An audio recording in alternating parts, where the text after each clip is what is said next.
Salam əziz şagirdlər. Verilmiş misalı gəlin birlikdə həll edək. Göründüyü kimi misalda 2 qat radikal var. 2 qat radikal həmin bu ifadəni kök altından çıxartmaq üçün 2 qat radikalın biz nəyini bilməliyik? Düsturunu bilməliyik. Düsturda necə ifadə olunur? Gəlin baxaq birlikdə. A üstə gəlinsin 2b plus minus 2 kök altında b ifadəsi. Yəni belə bir 2 qat radikal verilərsə bizə, biz elə bir m və n ədədlərini tapmalıyıq ki, onların cəmi a-ya bərabər olsun.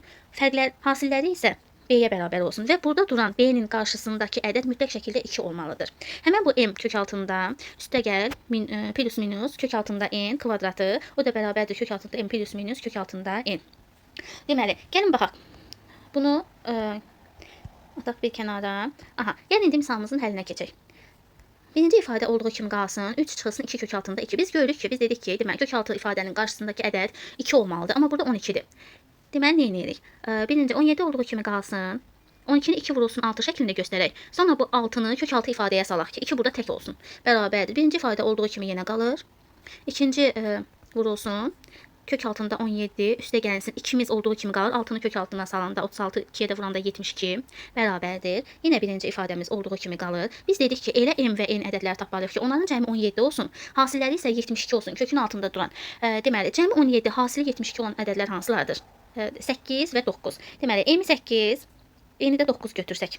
Baxın, m8, n-i də 9 götürsək nə alarıq? Deməli, kök altında düsturu xatırlayaq. Üstə gəlinsin, kök altında 8, üstə gəlinsin, kök altında 9'un kvadratı olacaq. Buradan 2 ilə kvadrat gedər. 3 çıxılsın 2 kök altında 2. Deməli, kök altında 8 olduğu kimi qalacaq. Kök altında 9'dan 3 çıxacaq. 2 ilə deməli dedik ki, kök ifadəsi gedəcək. Yerdə qaldı kök altında 8 üstə gəlsin 3. Yaxşı, bəs kök altında 8 özü nə deməkdir? Elə 2 kök altında 2'dir. 3 üstə gəlinsin 2 kök altında 2 kimi də bunu yazsaq, o da bərabərdir. İfadəni də silək. O da bərabərdir. Deməli, buradan müxtəsər vurma düsturu aldıq biz. A kvadrat çıxılsın b kvadratının açılışıdır. Yəni 3'ün kvadratı çıxılsın 2 kök altında 2'nin kvadratı. Yəni 9 çıxılsın 2 kök altında 2'nin kvadratı da 8 eləyəcək. 9 çıxılsın 8, cavabımız 1.